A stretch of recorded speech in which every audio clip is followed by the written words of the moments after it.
Bienvenue à tous dans notre émission 15 minutes de grâce et de vérité. Quelle joie pour moi de vous accueillir avec le pasteur Clarence Tézé. Sans plus tarder, avant d'écouter la parole de Dieu, allons célébrer le nom de Jésus ensemble. Mon cœur se réjouit dans ta bonté, dans ta présence. Il y a tant de réjouissance chaque matin. Tu es tout près quand vient le soir. Ta compassion me revêt, mon cœur se réjouit. Mon cœur se réjouit, oh Dieu. Tu es ma joie, ma paix. Mon cœur se réjouit, oh Dieu. Car tu m'as libéré.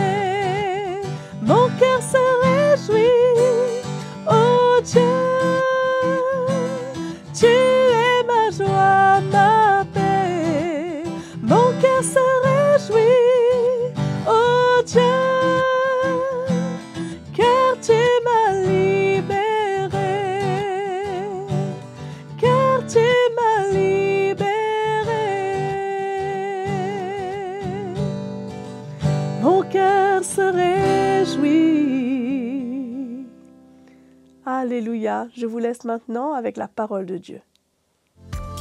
Bienvenue dans ce nouvel épisode de 15 minutes de grâce et de vérité. Et au fait, c'est le dernier épisode de cette série.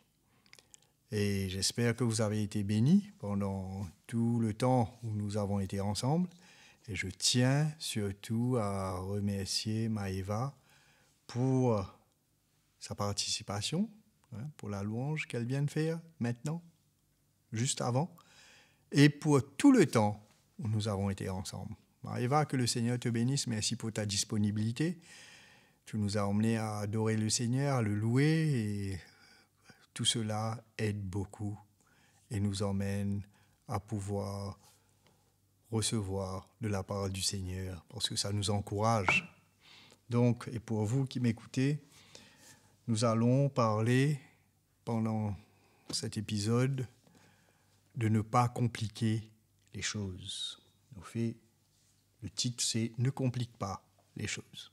Vous savez, la nature humaine, elle est très compliquée. Et même si nous ne voulons pas compliquer, nous allons compliquer, parce que non seulement nous compliquons les choses, mais la vie même est compliquée. Alors, ce n'est pas évident. Donc, allons découvrir ensemble. 2 Rois. Nous allons lire dans 2 Rois au chapitre 5, une histoire que même Jésus va relater par la suite. C'est l'histoire de Naaman le Syrien. Alors, Naaman était le chef de l'armée du roi de Syrie et il jouissait de la faveur de son maître et d'une très grande considération. C'était un grand chef de guerre et c'était par lui que l'Éternel avait délivré les Syriens. Voilà ce que la parole de Dieu nous dit. L'Éternel avait délivré les Syriens. Donc Dieu s'est servi de cet homme pour délivrer son peuple, enfin le peuple syrien, de la Syrie. Mais nous devons savoir que les Syriens étaient aussi l'ennemi d'Israël à l'époque. Bon, on ne va pas entrer dans ces choses, mais ce que nous pouvons voir, c'est que cet homme, fort et vaillant, était lépreux, malgré tout. Et au verset 2, chapitre 5, il nous dit « Or, les Syriens étaient sortis par troupes, et ils avaient emmené captive une petite fille du pays d'Israël qui était au service de la femme de Naaman. » Donc, cette petite fille qui a été capturée par les Syriens quand ils ont battu Israël, ils sont venus, ils ont fait une razzia, un raid, et voilà, et puis ils ont emmené des prisonniers, et parmi, il y avait cette petite fille. Et elle dit à sa maîtresse, verset 3, « Aussi mon Seigneur était auprès du prophète qui est à Samarie, le prophète le guérirait de sa lèpre. » Cette fille aurait pu rester tranquille, mais cette fille a choisi de parler, peut-être émue de compassion. quand elle a vu l'état de celui qui l'a capturé, encore une fois, on ne va pas rentrer dedans là, mais c'est quand même quelque chose. Elle aurait pu rester tranquille et dire c'est l'ennemi de mon peuple, elle m'a emmené ici loin de ma famille. Mais nous voyons quand une personne est proche de Dieu, il y a la compassion dans son cœur et que de faire du bien à ceux qui nous en veulent, de bénir ceux qui nous maudissent, de prier pour ceux qui nous persécutent, voyez, de bénir ceux qui nous maudissent, voilà. Et c'est le caractère de Dieu. Et cette jeune fille va parler à sa maîtresse. Et ensuite, Naaman, la femme de Naaman va parler à Naaman, et Naaman, lui, va aller auprès de son roi, et il va demander la permission d'aller en Israël, consulter cet homme de Dieu. Et le roi de Syrie va, lui, envoyer une lettre au roi d'Israël. Mais allons passer sur tous ces versets et venons à la rencontre qui va se passer quand Naaman va rencontrer le serviteur de Dieu. Donc, Naaman et toute son escorte, maintenant, partent et avec beaucoup de cadeaux, de vêtements, etc. Et ils arrivent en Israël, ils vont voir le roi, et finalement ils arrivent devant Élisée, au verset 8.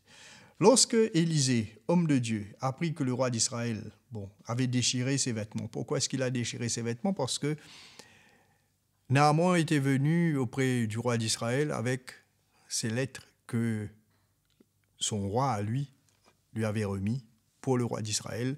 Et le roi de Syrie a demandé au roi d'Israël de guérir Naaman. Mais le roi a trouvé ça un scandale, mais parce que ce n'est pas lui qui va guérir Naaman. Il ne peut pas. Mais Élisée a appris, et qu'est-ce qu'il a fait? Il a dit, laisse-le venir à moi, il saura qu'il y a un prophète en Israël. Donc Naaman, au verset 9, vint avec ses chevaux et son char, il s'arrêta à la porte de la maison d'Élisée. Élisée lui fit dire par un messager, « Va et lave-toi 7 fois dans le Jourdain. Ta chair redeviendra saine et tu seras pur. » Voilà. Il a fait tout ce chemin. Il est arrivé. Il a observé les voies protocolaires, parti voir le roi. Son roi à lui, le roi d'Israël. Finalement, il arrive devant le prophète et le prophète lui donne la solution. Va et lave-toi 7 fois dans le Jourdain et ta chair redeviendra saine et tu seras pur. Naaman fut irrité, il s'en alla en disant, voici, je me disais, il sortira vers moi, il se présentera lui-même, il invoquera le nom de l'Éternel son Dieu, il agitera sa main sur place et guérira le lépreux. Les fleuves de Damas, l'Abana et le Parapar, ne valent-ils pas mieux que toutes les eaux d'Israël? Ne pourrais-je pas m'y laver et devenir pur? Ils sont retournés et partaient avec fureur. Mes amis, nous voyons dedans une réaction un peu normale. Pour nous, qui avons lu peut-être, nous savons le reste de l'histoire, mais imaginez-vous cet homme qui arrive et qui, il aurait aimé que le serviteur de Dieu arrive et fasse quelque chose. Mais nous-mêmes, nous sommes comme ça. Souvent, quand on demande des prières ou bien on demande à ce qu'on prie pour nous ou que Dieu intervienne, on veut le voir d'une certaine manière. Mais Dieu ne se laisse pas mettre en boîte, comme on dit. Dans une boîte, il est Dieu, il fait ce qu'il veut, il est souverain, il est tout-puissant. Et des fois, les réponses sont très, très simples. Tout ce qu'il nous faut, c'est juste obéir. Mais Naaman est irrité. Verset 13, mais ses serviteurs s'approchèrent pour lui parler et dire, « Mon père, si le prophète t'avait demandé quelque chose de difficile, ne l'aurais-tu pas fait? Combien plus dois-tu faire ce qu'il t'a dit? Lave-toi et tu seras pur. » En d'autres mots, écoute, va, fais ce qu'il te dit, tu n'as rien à perdre. Il descendit alors, il se plongea 7 fois dans le Jourdain, selon la parole de l'homme de Dieu, et sa chair redevient comme la chair d'un enfant, d'un jeune enfant, et il fut pur. Ensuite, nous voyons, au verset 15, Naaman retourna vers l'homme de Dieu avec toute sa suite. Lorsqu'il fut arrivé, il se présenta devant lui et dit, « Voici, je reconnais qu'il n'y a point de Dieu sur toute la terre, si ce n'est en Israël. » C'est extraordinaire. Un homme qui était l'ennemi du peuple de Dieu et qui, parce que Dieu l'a guéri, aujourd'hui reconnaît. Il n'y a point d'autre Dieu que le Dieu du peuple qu'il a combattu. Et il va servir ce Dieu. Et même Jésus va faire mention de Naaman. Dans Luc chapitre 4, nous pouvons lire ensemble, nous voyons ce que Jésus dit à son sujet, alors que Jésus était là, et il y avait autour de lui des gens très religieux, un défenseur même de la religion. Luc chapitre 4, verset 27, il dit,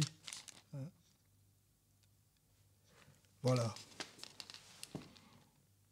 Donc nous lisons ensemble, « Il y avait aussi plusieurs lépreux en Israël du temps d'Élisée, le prophète, et cependant aucun d'eux ne fut purifié, si ce n'est Naaman le Syrien. » Pourquoi Jésus parlait de cette manière?